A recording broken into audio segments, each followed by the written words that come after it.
Listen to me. Some of you are walking around with dreams so big, but you're starving in silence because you're afraid to ask. You're afraid to raise your hand. You're afraid to say, I need help. You're afraid to say, can you show me how? And because of that fear, you're staying stuck in the same place year after year, watching other people move forward while you stay behind. Let me tell you something right now. Closed mouths don't get fed.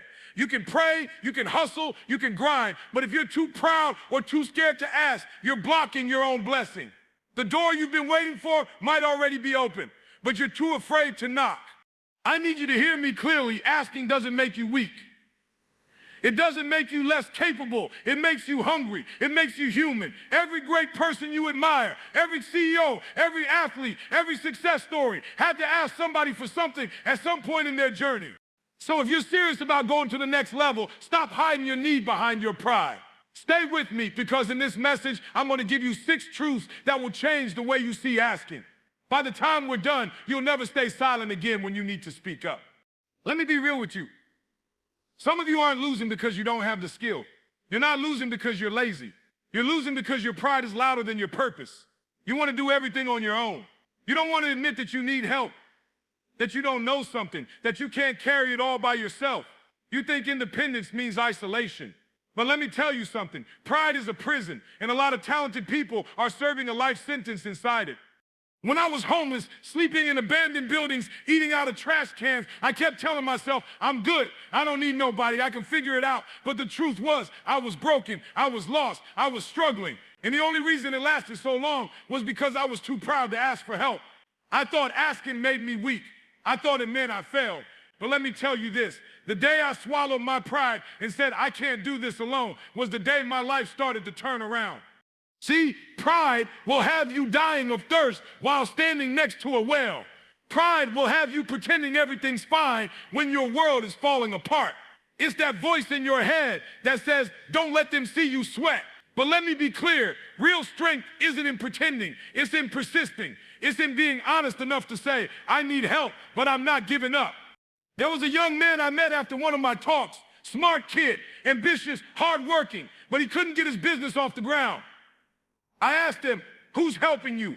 He said, nobody, E.T. I don't trust people. I don't want anyone to think I can't handle it. I told him straight, that mindset right there is the reason you're still stuck. You're not protecting your dream. You're suffocating it. Within 6 months of letting his guard down, asking for guidance, he built a team that tripled his income. Not because he suddenly got smarter, but because he got humble.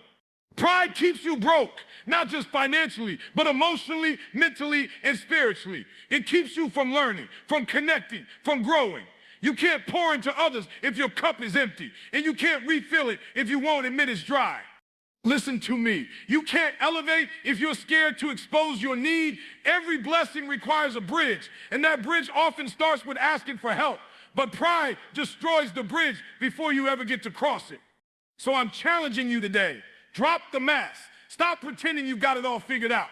It's okay to be strong and still need support. It's okay to be confident and still ask questions. The strongest people in the room are not the ones who never ask. They're the ones who know when to ask. You can either let your pride keep you locked in the same struggle, or you can break free, humble yourself, and finally start winning. The choice is yours. Family, I need you to understand something right now. Your entire life can change with one courageous ask. Not 10, not 100. One, the right question to the right person at the right time can shift your entire destiny. But too many of you are sitting on opportunities because you're scared to open your mouth. You're waiting for blessings to fall out of the sky when sometimes they're standing right in front of you, waiting for you to ask. Let me paint you a picture. There was a young woman who came up to me after one of my events. She said, E.T., I want to start a bakery, but I don't have the money. I don't have the connections. I don't even know where to start. I asked her, who have you talked to about it? She said, no one. I said, then you've already said no to yourself. That hit her hard. A few weeks later, she walked into a local coffee shop and asked the owner, not for a job, not for a loan, but for advice. She said, sir, I admire your business. I just want to learn how you did it. That one conversation turned into mentorship. That mentorship turned into her first investor. 2 years later, she wasn't just working in a bakery, she was running her own chain of stores. That's the power of asking the right question. See, the universe doesn't always respond to your talent. It responds to your courage. You can be the most skilled, the most disciplined, the most passionate person in the room, but if you don't have the courage to ask, you'll always stay invisible. When I started speaking, I wasn't booked at big arenas or universities. I was hustling, driving city to city, speaking for free, trying to get my name out there.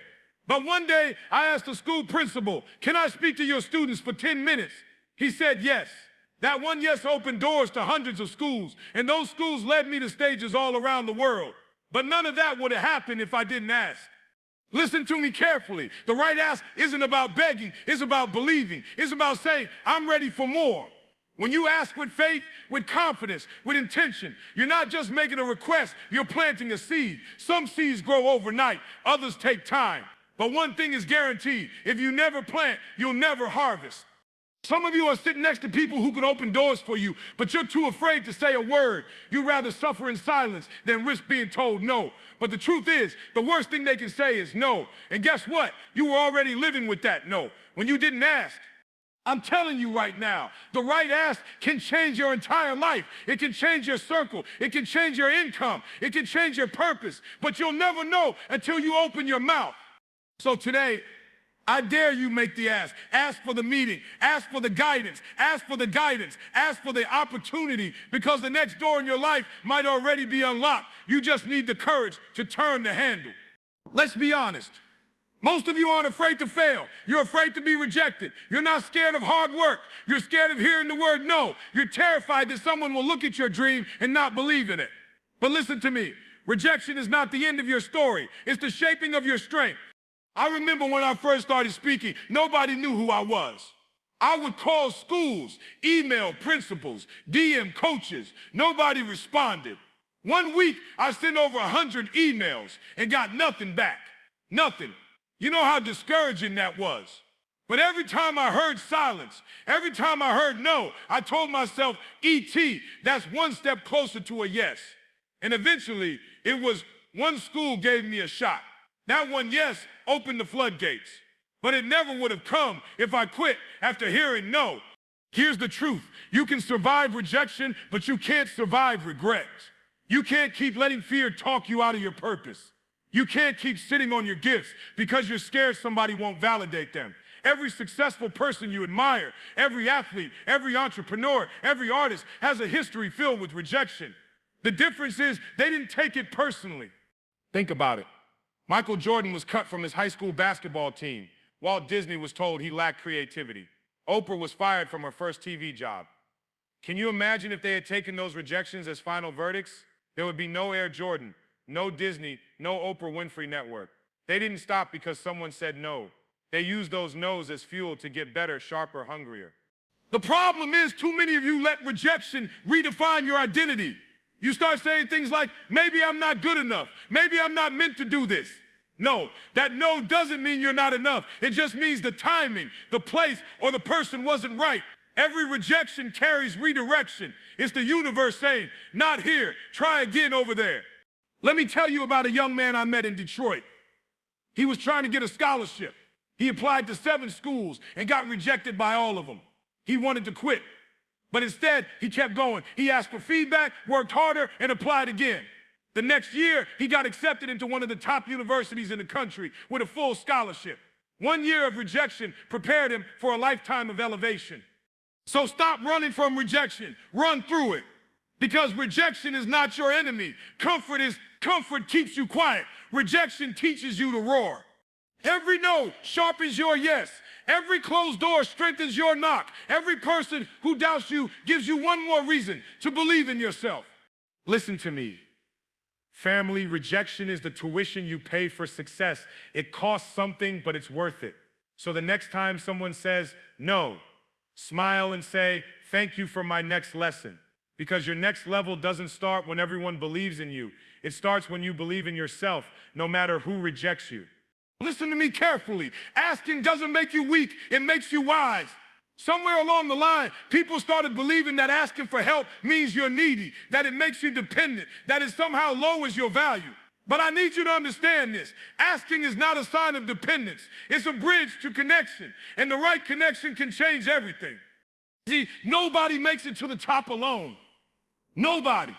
Every success story you see, every entrepreneur, every leader, every game changer got there because someone took a chance on them, mentored them, opened the door for them, or simply gave them advice.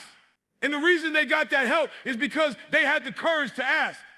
When I first started speaking, I didn't have the blueprint, I didn't have the connections or the platform. I was hungry, but I didn't know how to move in this industry. So I went to a mentor and said, teach me how you did it. Show me what I'm missing.